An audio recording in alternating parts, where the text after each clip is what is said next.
La marque de la bête. Qu'est-ce que c'est exactement ? Ce sujet est probablement l'un des plus débattus quand il s'agit des événements de la fin des temps, et c'est également l'un des plus mal compris. Simplement la phrase inspire la peur et un sens d'urgence parmi les chrétiens aujourd'hui. Est-ce que c'est une micropuce ou un tatouage ? Est-ce que c'est une marque ou un logo que les gens sont obligés de porter sur leur front ou leur main droite ? Est-ce que c'est littéral ou symbolique ? Nous avons appris concernant les prophéties de Daniel et de l'Apocalypse, Daniel chapitre 2 et 7, en relation avec Apocalypse chapitre 13. Daniel 2 parle de la statue qui nous a été montrée à travers le rêve du roi Nebuchadnezzar. Dieu nous a montré que la statue était une chronologie d'événements prophétiques, nous montrant en particulier la succession de superpuissances qui gouverneraient le monde à partir de la tête d'or qui était Babylone. Puis Daniel 2 dit qu'après Babylone viendrait un empire d'argent qui était les Mèdes et les Perses. Puis les Mèdes et les Perses seraient conquis par un empire de bronze qui était la Grèce. Puis la monarchie de fer de Rome prendrait le relais pour devenir l'un des empires les plus puissants du monde, juste avant d'être séparé et divisé par 10 tribus barbares, dont 3 sont maintenant éteintes. Daniel 7 parle de la même prophétie, sauf que Dieu nous montre de nouvelles informations. Dans Daniel 7, Babylone était représentée par un lion avec des ailes. Les Mèdes et les Perses étaient représentés par un ours avec 3 côtes dans la gueule. La Grèce était représentée par un léopard avec 4 ailes et 4 têtes. Et Rome était représentée par une sorte de dragon avec des dents de fer. Puis Daniel dit que sur la tête de ce dragon se trouvaient 10 cornes. Ensuite, une petite corne est sortie et elle déracine 3 des 10 premières cornes. Cette petite corne penserait changer les temps prophétiques de Dieu et la loi de Dieu. Elle proférerait des blasphèmes, ce que vous savez signifier qu'elle prétendrait être Dieu sur terre et avoir le pouvoir de pardonner les péchés. Et Daniel 7 mentionne également que la petite corne régnerait pendant un temps, c'est une année, des temps, c'est 2 ans, et la moitié d'un temps, c'est une demi-année, ce qui représenterait 3 ans et demi ou 1260 jours prophétiques, ce qui équivaut à 1260 années littérales. Nous avons mentionné cela avec des détails minutieux dans From Babylon to America, le film prophétique. Et ceux qui sont à jour savent maintenant que la petite corne, qui est aussi le pouvoir de l'Antéchrist, est identifiée comme nul autre que la papauté. Nous arrivons à Apocalypse 13 et les choses deviennent beaucoup plus intéressantes.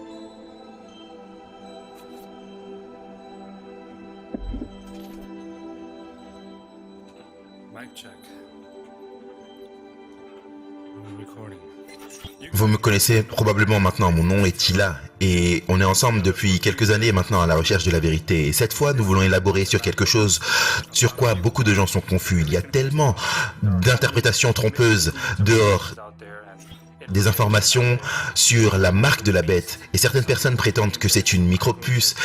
Certaines personnes prétendent que c'est une sorte de tatouage ou un logo ou une sorte de code barre, et certaines personnes affirment que c'est un jour d'adoration. Et il y a aussi des gens qui pensent que c'est sur une canette de Sprite que les gens tiennent de leurs mains. Vous savez, il semble que tout le monde utilise sa propre opinion sur toute cette question et seulement très peu qui ont en fait utilisé les Écritures pour supporter tout ce qu'ils pensent. Et vous savez ce que je veux dire quand je dis tout. Mais pour que nous puissions savoir réellement ce qu'est la marque de la bête, il nous faut savoir qui est vraiment la bête. Parce que c'est la marque de la bête que nous recherchons. Et c'est comme un peu chasser les empreintes d'un animal. Comment sauriez-vous quelle empreinte nous recherchons si nous ne spécifions pas de quel animal elles proviennent?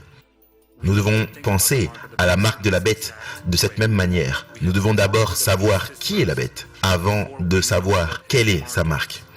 Nous avons déjà parlé de tout cela auparavant dans From Babylon to America, la partie 1. Et nous savons maintenant qui est la bête d'Apocalypse 13. Et nous savons qui est la deuxième bête d'Apocalypse 13. Mais même si nous avons déjà parlé de la marque de la bête avant dans ce film, nous ne l'avons pas vraiment développé autant que nous le voudrions. Parce que nous n'avions pas le temps. Et je pense que c'est important de le faire. Donc, c'est important de savoir et d'élaborer sur ce sujet afin que nous puissions comprendre ce qu'est la marque de la bête. Donc, faisons un peu de révision. La prophétie biblique, quand elle a été écrite, était écrite thématiquement et symboliquement. Afin que nous puissions comprendre les symboles, nous devons établir certaines clés d'abord pour déverrouiller la compréhension de ces symboles. La clé numéro 1.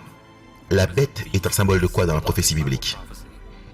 Dans Daniel 7, verset 17, parlant de bêtes prophétiques, il est dit que ces grandes bêtes, qui sont quatre rois qui se lèveront de la terre. À nouveau, nous savons que des rois et des royaumes sont utilisés de manière interchangeable dans la prophétie biblique. Parce que vous ne pouvez pas avoir un roi sans un royaume, ni un royaume sans un roi. Même le verset 23 dit que la quatrième bête sera un quatrième royaume sur la terre. Donc, une bête dans la prophétie biblique est une puissance politique, un royaume, une nation ou une superpuissance. Numéro 2. La mer. La mer est un symbole de quoi dans la prophétie biblique? Dans Apocalypse 13, Jean a vu une bête qui sortait de la mer. Et cette bête avait 7 têtes et 10 cornes. Et dans Apocalypse 17, Jean voit exactement la même bête qui sort de la mer, cette fois avec une femme assise dessus. Et au verset 15, l'ange nous révèle que les eaux que Jean a vues, où la prostituée était assise, sont des peuples, des multitudes, des nations et des langues. Donc la mer est un symbole pour des peuples ou une zone densément peuplée. La clé numéro 3. Qu'est-ce que représente une corne dans la prophétie biblique? Daniel 7 et le verset 24 nous dit qu'une corne représente aussi un roi ou un royaume. Mais Habakkuk 3, parlant de Dieu, dit qu'il avait des cornes qui sortaient de sa main et que c'était là qu'il cachait son pouvoir.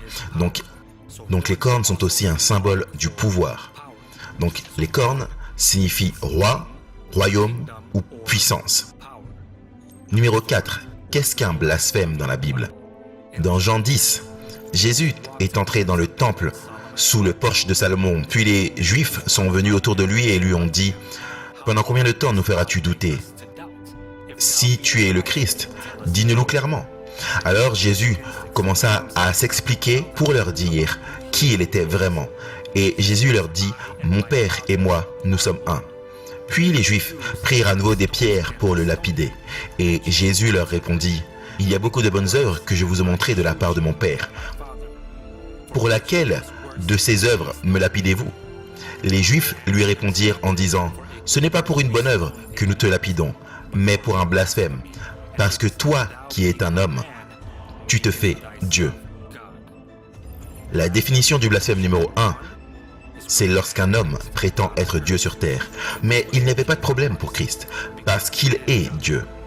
Dans Marc 2, Jésus rencontre un homme qui était malade de paralysie et Jésus dit à cet homme au verset 5, « Mon fils, tes péchés te sont pardonnés. » Et au verset 6 et 7, il y avait certains des scribes qui étaient assis là et qui raisonnaient dans leur cœur, « Pourquoi cet homme profère-t-il des blasphèmes? Qui peut pardonner les péchés si ce n'est Dieu seul ?» Donc la définition du blasphème numéro 2, c'est lorsqu'un homme prétend avoir le pouvoir de pardonner les péchés. Mais encore une fois, c'était ok pour Christ parce qu'il est Dieu et qu'il a le pouvoir de pardonner les péchés. Donc le blasphème, c'est lorsqu'un homme prétend être Dieu et lorsqu'un homme prétend avoir le pouvoir de pardonner les péchés. La clé numéro 5, 42 mois ou un temps, des temps et la moitié d'un temps. Ou encore 3 ans et demi ou 1260 jours prophétiques. Dans Apocalypse 13, il nous est parlé de la bête et il lui fut donné une bouche proférant de grandes choses et des blasphèmes. Et le pouvoir lui a été donné de continuer 42 mois. Maintenant, dans le calendrier hébreu, il n'y a que 30 jours par mois. 42 mois fois 30 jours pour chaque mois, c'est 1260 jours. Mais un jour est symbole de quoi dans la prophétie biblique? Dans Nombre 14, après que Dieu ait sorti Israël d'Égypte, il déclare une prophétie disant qu'Israël explorera le pays pendant 40 jours. La seule chose, c'est qu'ils ont en fait exploré le pays pendant 40 années littérales. Mais c'est parce que Dieu le dit dans la prophétie que chaque jour était symbole d'une année littérale. Dans Ézéchiel 4, Dieu déclare une autre prophétie sur la maison d'Israël et la maison de Juda. Il dit à Ézéchiel de dormir sur son côté gauche pendant 390 jours et sur le côté droit pendant 40 jours. Et selon le nombre de ces jours, Dieu dit qu'il a imposé sur lui les années de leur iniquité et qu'il leur a assigné chaque jour pour une année. Ainsi, un jour dans la prophétie biblique équivaut à une année littérale.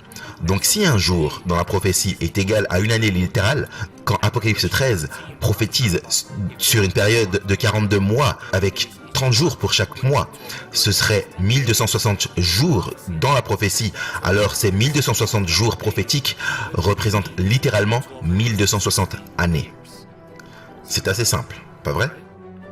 Donc 42 mois, qui est aussi un temps, des temps et la moitié d'un temps, qui est aussi 3 ans et demi, mais également 1260 jours prophétiques, ce qui équivaudrait en fait à 1260 années littérales.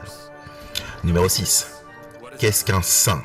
Un saint en hébreu, c'est le mot kadesh, qui signifie les saints, ceux qui sont mis à part. En grec, le mot est agios, ceux qui sont moralement irréprochables.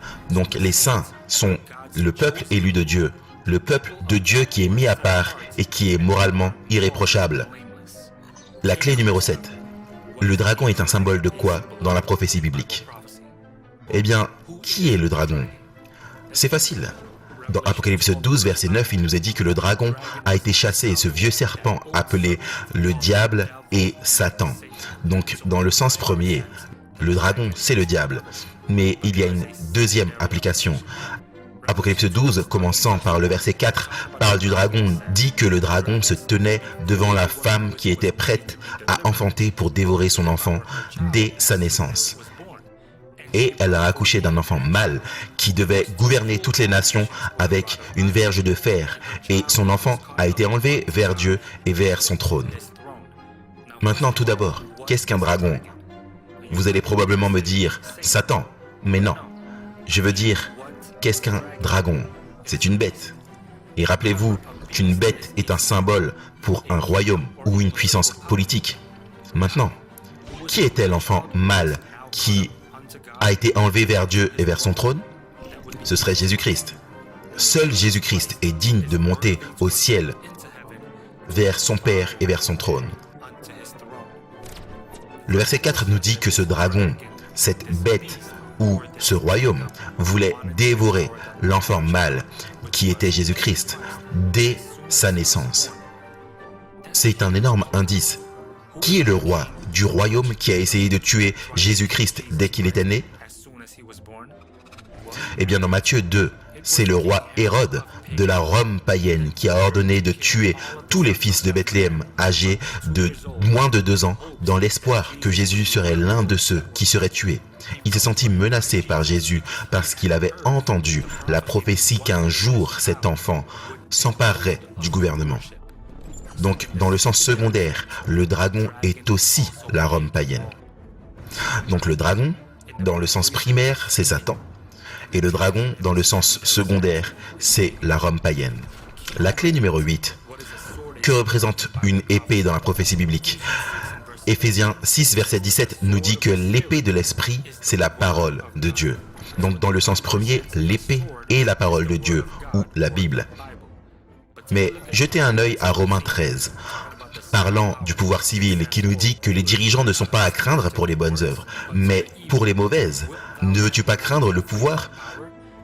fais ce qui est bon, et tu seras loué de celui-ci.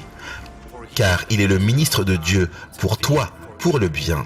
Mais si tu fais ce qui est mal, crains, car il ne porte pas l'épée en vain. Donc l'épée représente également le pouvoir civil. L'épée, dans le sens premier, c'est la Bible ou la parole de Dieu, et dans le sens second, c'est le pouvoir civil. La clé numéro 9. Qu'est-ce qu'une image dans la Bible? Dans Genèse 1 et verset 26, Dieu dit « Faisons l'homme à notre image, selon notre ressemblance ». Genèse 5 verset 3, et Adam vécut 930 ans et engendra un fils à sa ressemblance selon son image. Exode 20 verset 4, tu ne te feras point d'image taillée ni de représentation quelconque des choses qui sont en haut dans les cieux, qui sont en bas sur la terre ou qui sont dans les eaux plus bas que la terre. Donc une image dans la Bible, c'est la représentation de quelque chose. La clé numéro 10, que signifie adorer? Le mot adoration en hébreu, c'est le mot shaka, et en grec, c'est le mot proskuneo, qui signifie se prosterner, s'accroupir, vénérer, se prostrer ou se soumettre à quelqu'un ou quelque chose. Donc, adorer signifie se prosterner, se prostrer dans la soumission et l'obéissance à quelqu'un ou quelque chose, généralement dans un sens spirituel ou religieux. Et enfin, la clé numéro 11. Une bête combinée. Voici quelque chose de nouveau. Dans From Babylon to America, la partie 1, nous en avons appris plus sur les prophéties du livre de Daniel, chapitre 7. Nous avons le lion qui représentait Babylone, l'ours qui représente les Mèdes et les Perses, le léopard à 4 têtes qui représentait la Grèce et le dragon à 10 cornes qui représente la Rome païenne. Ils représentent tous des partis politiques païens, des partis politiques qui adorent le soleil. Donc si nous combinons toutes ces bêtes, qui sont des compilations de ces représentations païennes, alors nous aurons un lion avec une tête, un ours avec une tête, un léopard avec 4 têtes, ça fait 6 têtes, et un dragon avec une tête et 10 cornes. Donc ensemble, ils auraient 7 têtes et 10 cornes. Donc cette bête combinée avec 7 têtes et 10 cornes serait une représentation combinée de partis politiques païens. Ou on peut dire un royaume avec plusieurs représentations païennes. Ou encore une religion universelle. Alors voici à nouveau les clés. La clé numéro 1, la bête. Elle représente un pouvoir politique, un royaume, une nation ou une superpuissance. La clé numéro 2, la mer. Elle représente des multitudes, des peuples, des nations ou des langues ou une zone densément peuplée. La clé numéro 3, une corne. Elle représente un royaume, un roi ou une puissance. La clé numéro 4, le blasphème. C'est lorsqu'un homme prétend être Dieu sur la terre et quand un homme prétend avoir le pouvoir de pardonner les péchés. La clé numéro 5, 42 mois ou 3 ans et demi ou 1260 jours prophétiques représente 1260 années littérales. La clé numéro 6, les saints. Les saints sont le peuple de Dieu qui est mis à part et moralement irréprochable. La clé numéro 7, le dragon, représente à la fois Satan et la Rome païenne. La clé numéro 8, l'épée, représente à la fois la Bible et le pouvoir civil. La clé numéro 9, une image, c'est la représentation de quelque chose. La clé numéro 10, l'adoration, signifie s'agenouiller, se prosterner en soumission et dans l'obéissance à quelqu'un ou quelque chose, en général dans un sens spirituel ou religieux. L'adoration signifie obéir au commandement de quelqu'un. Et la clé numéro 11, la bête combinée. Cette bête a des éléments du lion, de l'ours, du léopard, du dragon, et elle a 7 têtes et 10 cornes. C'est un parti politique ou un royaume avec plusieurs religions païennes ou une religion universelle. Voici les clés.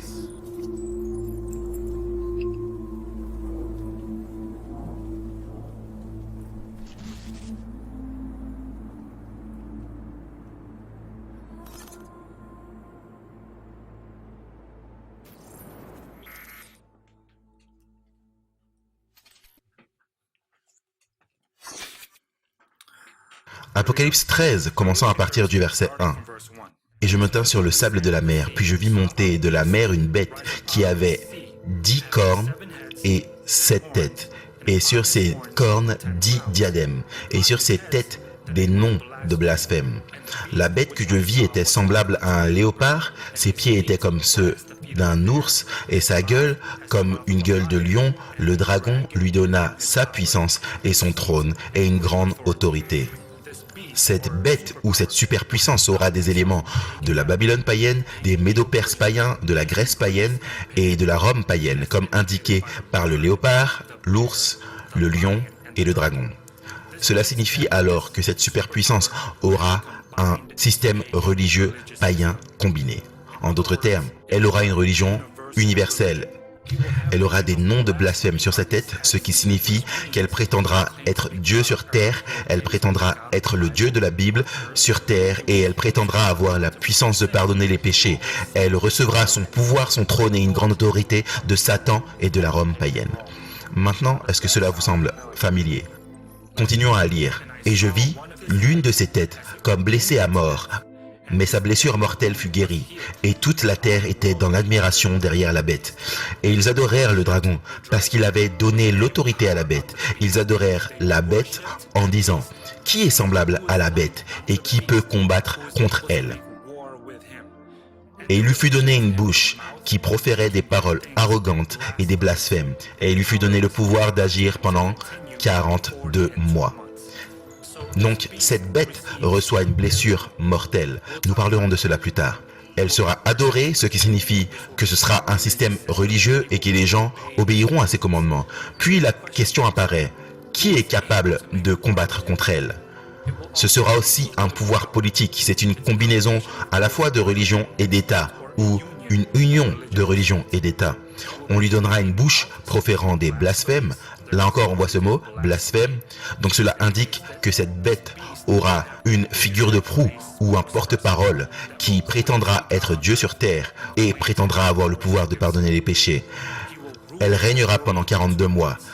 C'est 1260 jours. Mais nous parlons de prophétie, donc cela signifie que cette superpuissance régnera pendant 1260 années. Continuons. Et elle ouvrit sa bouche pour proférer des blasphèmes contre Dieu, pour blasphémer son nom et son tabernacle, et ceux qui habitent dans le ciel. Et il lui fut donné de faire la guerre aux saints et de les vaincre. Et il lui fut donné autorité sur toute tribu, tout peuple, toute langue et toute nation. Et tous les habitants de la terre l'adoreront. Ceux dont le nom n'a pas été écrit dès la fondation du monde dans le livre de vie de l'agneau qui a été immolé. Si quelqu'un a des oreilles, qu'il entende. Si quelqu'un mène en captivité, il ira en captivité. Si quelqu'un tue par l'épée, il faut qu'il soit tué par l'épée. C'est ici la persévérance et la foi des saints. Donc encore une fois, cette superpuissance sera blasphématoire. Elle affirmera être Dieu sur terre et affirmera avoir le pouvoir de pardonner les péchés. 4 fois, cela est mentionné. Cela doit signifier que le fait d'être blasphématoire est la caractéristique principale de cette bête. Elle fera la guerre contre les saints. Elle les persécutera et les vaincra. Ce qui signifie qu'elle les contrôlera, elle les gardera captifs. Elle reçoit le pouvoir sur les peuples des nations. Ce qui signifie qu'elle sera une puissance mondiale. Elle conduira des gens en captivité, mais elle-même sera conduite en captivité. Elle tuera des gens avec l'épée, la Bible et le pouvoir civil, mais elle-même sera tuée également par l'épée, la Bible et le pouvoir civil. Donc, nous avons 13 points principaux ici qui nous aideront à identifier qui est cette bête. Le point numéro 1. Ce sera une combinaison de multiples influences païennes, ce qui signifie une religion universelle. Point numéro 2. Elle sera blasphématoire, elle prétendra être Dieu sur terre et affirmera avoir le pouvoir de pardonner les péchés. Point numéro 3. Satan et la Rome païenne lui ont donné son pouvoir, son trône et une grande autorité. Le point numéro 4. Ce sera une union d'église et d'État, ou de religion et d'État. Le point numéro 5. On lui donne une bouche ou un porte-parole ou une figure de proue. Point numéro 6. Elle régnera pendant 1260 années littérales. Point numéro 7. Elle sera une puissance mondiale qui persécutera les saints de Dieu. Le point numéro 8. Elle conduira des gens en captivité. Point numéro 9. Elle sera elle-même conduite en captivité. Point numéro 10. Elle tuera par l'épée, qui est la Bible et le pouvoir civil. Et point numéro 11. Elle-même sera tuée par l'épée, la Bible et le pouvoir civil. Point numéro 12. Elle recevra une blessure mortelle. Et point numéro 13. Cette blessure sera guérie. Donc, ce sont les 13 points qui nous aideront à identifier qui est cette bête. Laissez-moi vous dire, les amis, très rapidement. Encore une fois, je ne suis pas ici pour me moquer de qui que ce soit. Je ne suis pas ici pour ridiculiser qui que ce soit. Je suis seulement ici pour vous dire la vérité. Voilà pourquoi je suis ici. Il n'y a qu'une seule entité dans le monde qui correspond aux 13 points qui nous sont donnés dans l'Apocalypse 13. Et ce serait la papauté. Numéro 1. Est-ce que la papauté est une combinaison de religions païennes universelles? Les chrétiens, à l'époque de Néron, étaient le peuple le plus persécuté au monde. Les chrétiens étaient capturés puis jetés au lion. Ils étaient également brûlés au bûcher. Mais les chrétiens, avec cette paix en eux, tout en étant persécutés et tués, et les gens de ces jours-ci les admiraient. Les gens étaient tellement inspirés par eux qu'ils voulaient devenir chrétiens également. Et ainsi, les chrétiens sont passés d'être la secte la plus persécutée à la plus élitiste. Si vous vouliez avancer politiquement, vous deviez devenir chrétien pour le faire parce qu'ils étaient au sommet. Pendant le même temps, l'église de Rome était une bonne église, puis ils ont eu cette idée d'évangéliser les païens de l'époque. Ce qui était facile à faire parce que la plupart des païens à l'époque voulaient se convertir au christianisme dans tous les cas pour des gains politiques. Et donc, les païens venaient à l'église, mais ils apportaient avec eux leurs rituels et leurs croyances païennes. Donc, ce qui s'est passé, c'est que au lieu que l'église convertisse les païens au christianisme, l'église elle-même a été convertie au paganisme. Ils ont commencé à mélanger le christianisme avec le paganisme et ils ont introduit des éléments de concepts babyloniens, des concepts persans païens, des concepts grecs païens, des concepts romains païens, de la mythologie nordique, la mythologie celte, la mythologie égyptienne. Ils ont même commencé à adorer le soleil au jour du soleil ou le dimanche, au lieu d'adorer Dieu le jour du sabbat. C'était le thème principal du paganisme, le culte du soleil. Ils ont commencé à introduire l'idolâtrie. La statue de Jupiter a été renommée Pierre. La statue d'Hermès est devenue Christ, le bon berger. Les statues de la Madone et de l'enfant sont devenues la glorification de la Vierge Marie et de Jésus en tant qu'enfant. L'église de Rome est devenue l'église catholique, ce qui signifie l'église universelle. C'était comme une invitation ouverte pour toutes les religions à entrer et à ajouter à l'église leur propre concept païen.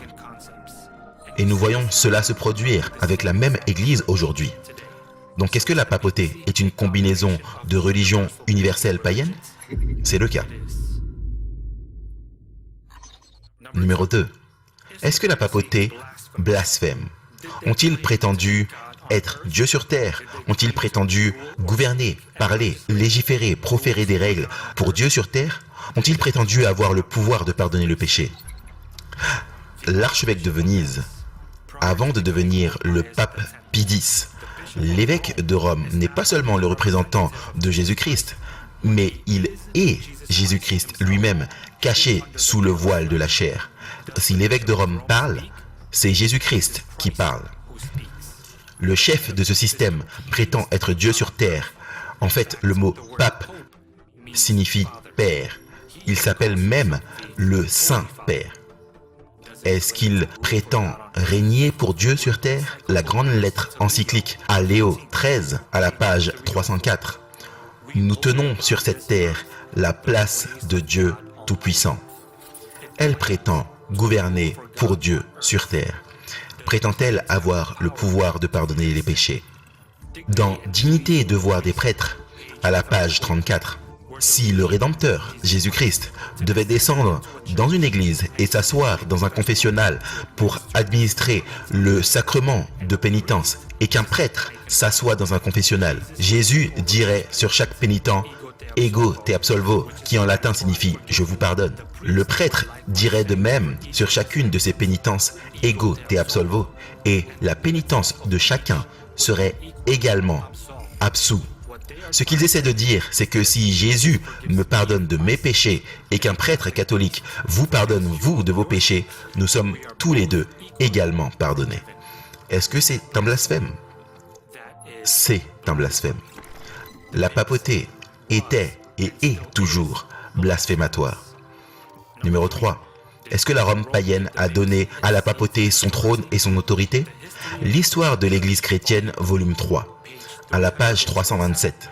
Le pouvoir de l'État de l'Église de Rome est devenu suprême dans la chrétienté en 538 après Jésus-Christ en raison d'une lettre de l'empereur romain Justinien, connu sous le nom du décret de Justinien, qui a créé et a reconnu l'évêque de Rome comme chef de toutes les églises et a donné à l'Église romaine le pouvoir politique, le pouvoir civil ainsi que le pouvoir ecclésiastique. Cette lettre est devenue une partie du code justinien, la loi fondamentale de l'Empire. Et cette année-là, le pape Virgilius monta sur le trône sous la protection militaire de Bélicère. Alors, qui donna au pape son siège, son trône, son pouvoir et son autorité? C'était la Rome païenne. Cela nous amène au point numéro 4. Est-ce que la papauté est une union d'église et d'État? Eh bien, le Vatican a établi son autorité en 538 après Jésus-Christ en tant que pouvoir politique et pouvoir ecclésiastique. Le Vatican est également la seule église au monde qui a son propre gouvernement. En fait, le Vatican est la seule église qui a même sa propre armée. La papauté est une union de l'église et de l'État. Numéro 5. A-t-elle un homme comme figure de proue ou porte-parole? Oui, ce serait le pape. Numéro 6. La papauté a-t-elle régné pendant 1260 années? Rappelez-vous, la papauté a officiellement obtenu son siège, son trône, son pouvoir et une grande autorité de la part de la Rome païenne en l'an 538 après Jésus-Christ. Puis en 1798, Napoléon en a eu assez de recevoir ses ordres de la part de la papauté et a envoyé l'un de ses principaux généraux nommé Berthier pour arrêter le pape et a ensuite réclamé Rome et a mis fin à l'église-État romaine. Si vous faites le calcul, 538 après Jésus-Christ jusqu'en 1798 après Jésus-Christ, cela vous donnerait 1260 années. Numéro 7. Est-ce que la papauté était une puissance mondiale qui a fait la guerre contre le peuple de Dieu? L'Église, État romaine, a versé plus de sang chrétien que toute autre institution qui ait jamais existé sur la terre via l'Inquisition. Plus de 100 millions de chrétiens ont été tués par la papauté pendant une période appelée l'âge des ténèbres. Vous savez pourquoi on l'appelle l'âge des ténèbres? Parce que la Bible était illégale. Si ce pouvoir vous attrapait avec une Bible en main, vous étiez immédiatement emprisonné pour hérésie et vous étiez torturé puis finalement tué, ce qui nous amène aux quelques derniers points. Est-ce que la papauté a conduit des gens en captivité?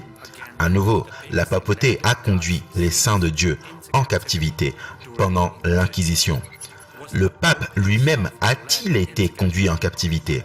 On sait qu'en 1798, le pape lui-même, qui avait conduit des chrétiens en captivité, fut conduit en captivité par le général Berthier. Il fut ensuite exilé. Est-ce que la papauté a tué avec l'épée la Bible et le pouvoir civil? Pendant le Moyen-Âge, la papauté a ôté la Bible des gens ordinaires et a tordu les Écritures comme un moyen de prouver que ces vrais chrétiens craignant Dieu et observant ses commandements étaient des hérétiques. Puis la papauté, à travers l'Inquisition, a tué les saints de Dieu avec le pouvoir civil. Numéro 11. Est-ce que la papauté a été tuée par l'épée, la Bible et le pouvoir civil? Maintenant, si vous êtes chrétien, vous êtes très probablement un protestant. La plupart des dénominations chrétiennes sont protestantes. Prenez juste un peu de temps pour rechercher et déterrer votre histoire d'église et vous découvrirez bientôt les racines du protestantisme.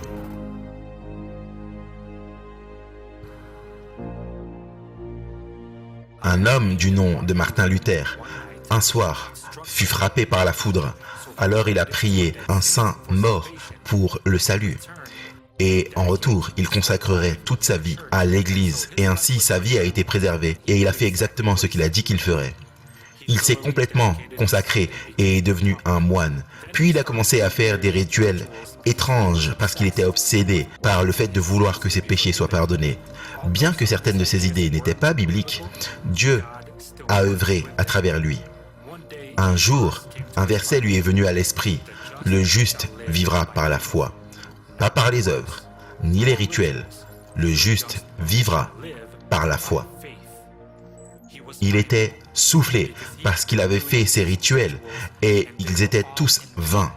Il s'est rendu compte que l'Église catholique avait enseigné toute une série de choses qui n'étaient pas du tout bibliques.